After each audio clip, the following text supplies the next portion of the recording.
الله لا إله إلا هو الحي القيوم لا تأخذه سنة ولا نوم له ما في السماوات وما في الأرض من ذا الذي يشفع عنده إلا بإذنه يعلم ما بين أيديهم وما خلفهم ولا يحيطون بشيء من علمه إلا بما شاء وسع كرسيه السماوات والأرض ولا يؤوده حفظهما وهو العلي العظيم صدق الله العظيم. بزرگان محترم اور عزیزان ملت، یہ آپ حضرات سب جانتے ہیں کہ یہ جو میں نے آیت ابھی پڑھی یہ آیت الکرسی کہلاتی ہے. احادیث کے ذخیرے میں بھی اس کو اسی نام سے یاد کیا گیا ہے، اس لیے کہ اس میں کرسی کا تذکرہ ہے. اللہ تبارک و تعالیٰ کی عرش و کرسی جو ہے اس کرسی کا اللہ نے اس میں ذکر فرمایا ہے، اس لیے اس آیت کو آیت الکرسی کہتے ہیں. سورہ بقرہ کی آیتوں میں سے ایک آیت ہے اور آج کی 13ویں رکعت میں پڑھی گئی ہے.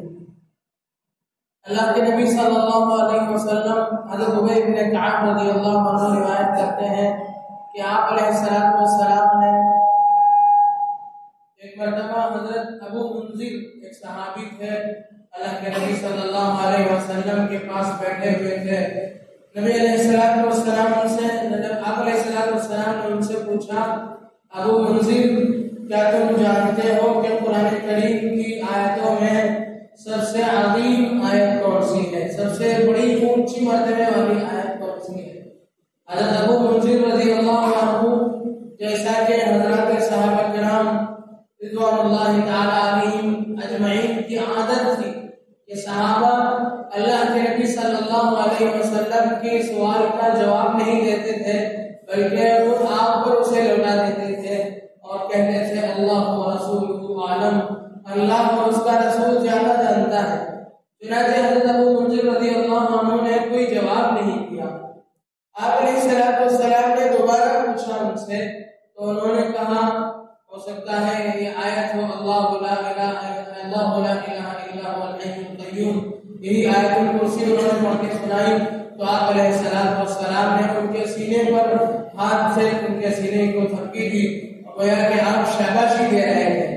تو آپ علیہ السلام نے صحابہ کرام کی اس بات کی تصدیق فرمائی کہ واقعتاً ایک بہت ہی عظیم الشان آیت یہ آیت الکرسی ایک عظیم الشان آیت ہے.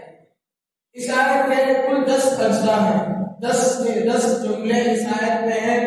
10 کے 10 جملے اللہ کی عظمت و شان اور اللہ کی بڑائی کو بیان کرنے والے ہیں، اللہ کی صفات جلیلہ کو بیان کرنے والے ہیں. پہلا جملہ ہے اللہ لا الہ الا هو الحی القیوم لا تأخذه سنة ولا نوم له ما في السماوات وما في الأرض من ذا الذي يشفع عنده إلا بإذنه يعلم ما بين أيديهم وما خلفهم ولا يحيطون بشيء من علمه إلا بما شاء وسع كرسيه السماوات والأرض ولا يؤوده حفظهما وهو العلي العظيم.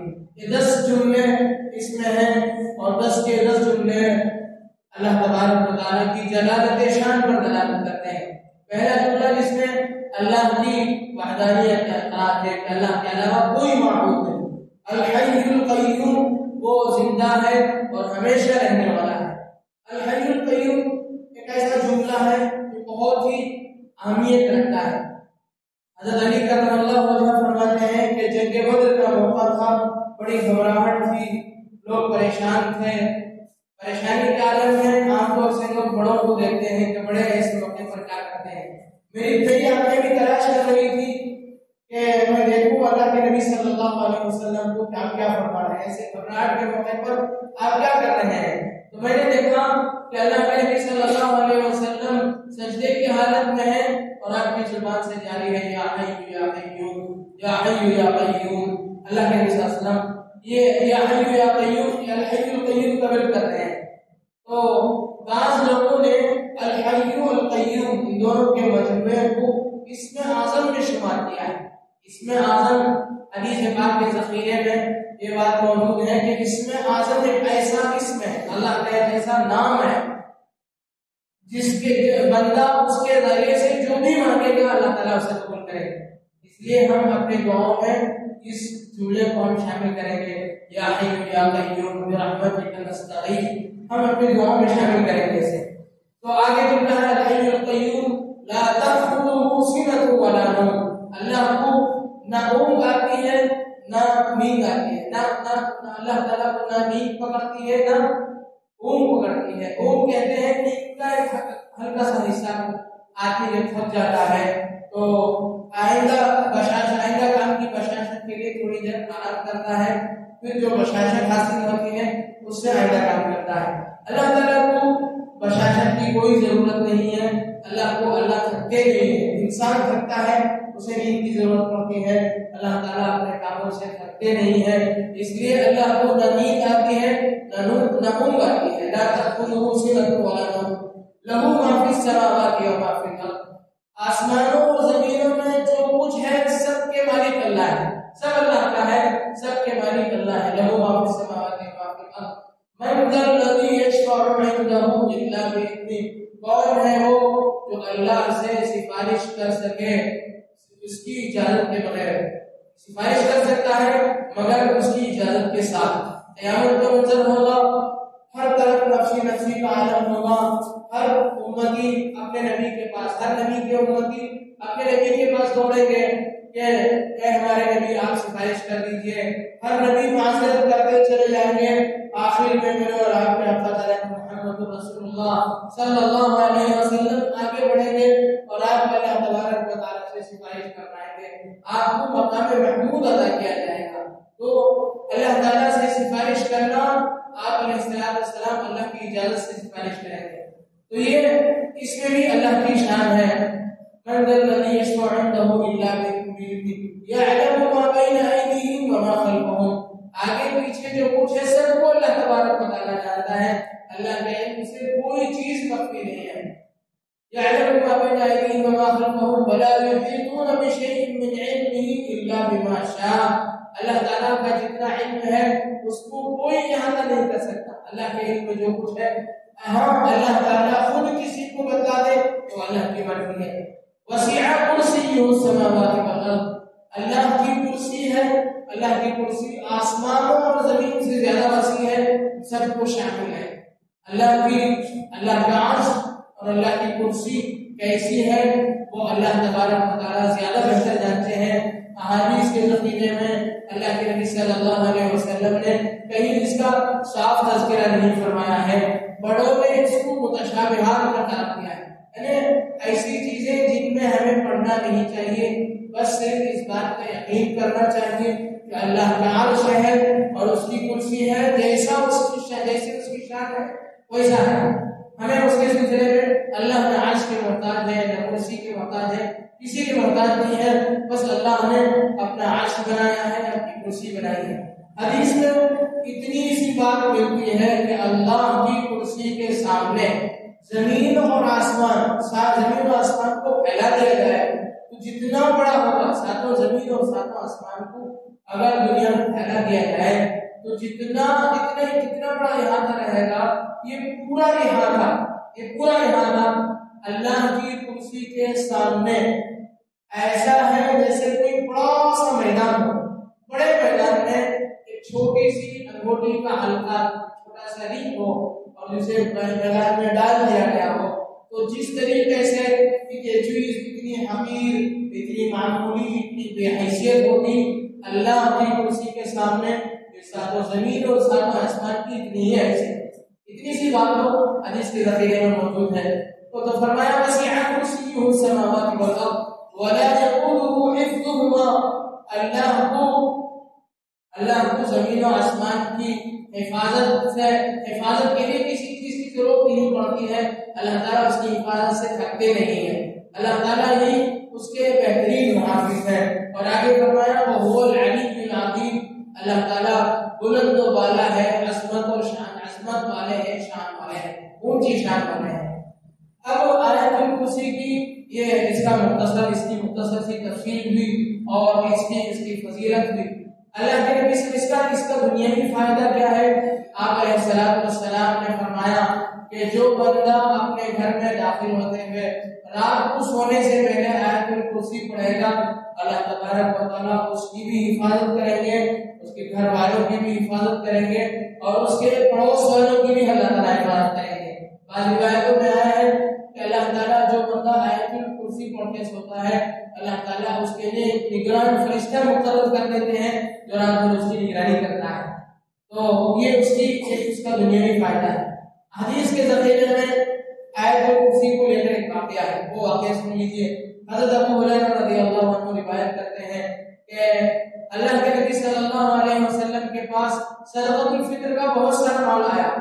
صدقۃ الفطر صحابہ جو ہے اپنا صدقہ اللہ کے نبی کے پاس پہنچا دیتے تھے، اللہ کے نبی صلی اللہ علیہ وسلم محتاجوں میں اسے تقسیم کرتے تھے۔ تو صدقہ فطر کا جو مال ہو، رقم کی شکل میں، گیہوں کی شکل میں، کھجور کی شکل میں، جو بھی صدقہ الفطر میں مال دے سکتے ہیں، اللہ کے نبی صلی اللہ علیہ وسلم نے سب کو ڈھیر میں جمع کر دیا، ایک ڈھیر لگا دیا ان کا، اور حضرت ابو ہریرہ رضی اللہ عنہ کو اس کا نگران مقرر کر دیا۔ حضرت ابو ہریرہ رضی اللہ عنہ اس ڈھیر کی نگرانی فرما رہے تھے۔ رات کو آپ نے دیکھا کہ ایک شخص آیا اور اس نے آ کر کے ڈھیر سے اپنے کپڑے میں ڈھیر سے چیزیں چوری کر کے اپنے کپڑے میں ڈالنا شروع کیا، جمانا شروع کیا۔ حضرت ابو ہریرہ آگے بڑھے، اسے پکڑا، اس سے پوچھا کہ تو کون ہے؟ اس نے کہا کہ میں غریب آدمی ہوں، میرے بال بچے ہیں، ذرا مجھے بھیجے دیجیے، میں آئندہ نہیں آؤں گا۔ چنانچہ وہ چلا گیا، حضرت ابو ہریرہ نے چھوڑ دیا، اس پر رحم کھا کر کے وہ گیا۔ اب صبح ہوئی تو اللہ کے نبی صلی اللہ علیہ وسلم پر اللہ تعالیٰ نے حالات منتشر فرمائے۔ صبح کو نبی علیہ السلام نے خود حضرت ابو ہریرہ پوچھا، ابو ہریرہ کل تمہارا وہ ساتھی کیا ہوا؟ تو انہوں نے کہا کہ یا رسول اللہ، وہ آیا تھا، اس نے ڈھیر سے چیزیں بھری، میں نے اسے پکڑا تو اس نے محتاجی کا اظہار کیا، میں نے چھوڑ دیا اسے۔ تو آپ علیہ السلام نے کہا کہ نہیں، وہ پھر آئے گا، دیکھنا پھر آئے گا۔ چنانچہ جب رات ہوئی تو دوبارہ وہ آیا، آ کر کے پھر ویسے ہی کرنے لگا۔ تو حضرت ابو ہریرہ نے پھر پکڑا اسے، پھر اس نے ایسی ہی بات کہی جیسے کل کہی تھی کہ محتاج ہوں، پریشان حال ہوں، مجھے چھوڑ دیجیے۔ تو پھر ان کو طرح سے آیا، اس نے وعدہ کیا کہ میں کل نہیں آؤں گا۔ تو حضرت ابو ہریرہ نے اس وعدے پہ پھر چھوڑ دیا کہ جاؤ۔ اللہ کے نبی صلی اللہ علیہ وسلم نے اگلے دن پھر پوچھا کہ بھائی تمہارے ساتھی کا کیا ہوا؟ تو انہوں نے حضرت ابو ہریرہ نے کہا کہ کل رات پھر آیا تھا۔ اللہ کے نبی صلی اللہ علیہ وسلم نے فرمایا کہ آج کی رات بھی آئے گا۔ تو تیسری رات حضرت ابو ہریرہ ہاتھ لگائے بیٹھے تھے، اس کی تاک پہ بیٹھے تھے کہ اب آیا، پکڑ کر کے حضور کے پاس ضرور پہنچاؤں گا۔ چنانچہ رات کو دیکھتے دیکھتے وہ آدمی کو شخص پھر آیا، آ کر کے اسی طریقے سے مال بھرنے لگا۔ حضرت ابو ہریرہ نے اسے دبوچ کیا، کہا کہ نہیں، اب تجھے حضور کے پاس پہنچا کے رہوں گا، اب میں نہیں چھوڑ سکتا، تو مجھ سے بچ کے چلا گیا۔ تو اس نے کہا کہ دیکھنا، ایک بات میری بات مان لے، آج مجھے چھوڑ دے، میں تجھے ایسا کلمہ بتاؤں گا، ایسی چیز بتاؤں گا، اگر تو اسے پڑھ لے گا تو رات بھر شیطان تیرے پاس آ نہیں سکتا ہے۔ تو ان کو اللہ حضرات صحابہ کرام دین کے معاملے میں اتنے حریص تھے، ان کو دینی معلومات حاصل کرنے کا اتنا حرص تھا، انہوں نے اسے چھوڑ دیا اور اس کو بتایا کہ بتاؤ کیا ہے۔ تو اس نے آیت الکرسی پڑھ کے سنائی کہ اگر تو آیت الکرسی پڑھنے کا ہے تو اللہ تعالیٰ تیری حفاظت کریں گے، شیطان تیرے پاس آ نہیں سکتا ہے۔ تیسرے دن جب اللہ کے نبی صلی اللہ علیہ وسلم کی خدمت میں حاضر ہوئی تو آپ علیہ السلام نے چوتھے دن جب حاضر ہوئی تو اللہ کے وسلم نے پوچھا کہ کیا ہوا؟ تو حضرت ابو ہریرہ نے ساری سرگزشت سنائی۔ تو آپ علیہ السلام نے کہا کہ تمہارا ساتھی جھوٹا تھا لیکن اس نے سچی بات کی۔ 3 دن تک اس نے جھوٹا وعدہ کیا، وہ اپنے اہل عیال کے غریب ہونے کا اس نے جو باتیں کہی وہ اپنی باتوں میں جھوٹا ہے، لیکن اس نے جو بات کہی وہ سچ ہے، سچی بات ہے۔ تو پھر آپ علیہ السلام نے سے پوچھا تم جانتے ہو کہ وہ کون تھا؟ وہ شیطان تھا۔ آپ علیہ السلام نے کہا وہ شیطان تھا، وہ تمہارے پاس ایک انسان کی شکل میں آیا اور تمہیں دھوکہ دیتا رہا، اور اس نے خود اپنے بارے میں بتایا کہ جب تم اس کی پابندی کرو گے تو مجھ جیسا آدمی تمہارے پاس آ نہیں سکتا۔ اس لیے شیاطین سے حفاظت کے لیے یہ بہترین وظیفہ ہے آیت الکرسی۔ ہم لوگ عاملوں کے پاس ادھر ادھر چکر کاٹتے ہیں، ذہنی مریض ہو جاتے ہیں، پریشان ہوتے ہیں، اللہ دین اسلام ایک ایسا مذہب ہے اس نے سارے مسائل کا حل قرآن و حدیث میں رکھ کر کے امت کے حوالے کیا. آپ کو کسی چیز کے لیے کسی کے پاس جانے کی ضرورت نہیں. غیروں میں یہ چیز ہے کہ کچھ بھی کرنا ہو اپنے گرو کے پاس جاؤ تبھی اچھا ہوگا. لیکن یہاں مذہب اسلام میں یہ بات نہیں ہے. آپ کے ہاتھ میں قرآن ہے حدیث ہے, آپ کو اگر معلوم ہے تو پوچھ کر کے معلوم کر لیجیے, خود وظائف کا اہتمام کیجیے, آیت الکرسی پڑھیے. یہ دنیا کا فائدہ ہوا. آخرت کا فائدہ سن لیجیے. آخرت میں اللہ کے نبی صلی اللہ علیہ وسلم نے حدیث پاک میں آپ علیہ السلام نے فرمایا کہ جو بندہ روزانہ ہر فرض نماز کے بعد آیت الکرسی پانچوں نماز کے بعد پابندی کے ساتھ پڑھے گا, اللہ تبارک و تعالی جو بندہ پابندی کے ساتھ پڑھے گا اس کی موت ہی اسے جنت میں جانے سے رکاوٹ پڑے گی. یعنی جیسے ہی وہ انتقال ہوگا فوراً وہ جنت میں داخل ہو کر رہے گا. یہ اس کا آخرت کا فائدہ ہے. اللہ تبارک و تعالیٰ سے دعا ہے کہ اللہ تبارک و تعالیٰ قرآن کریم سے ہمیں دینی دنیاوی اخروی ہر طرح کے فائدے سے مالا مال فرمائے. آمین.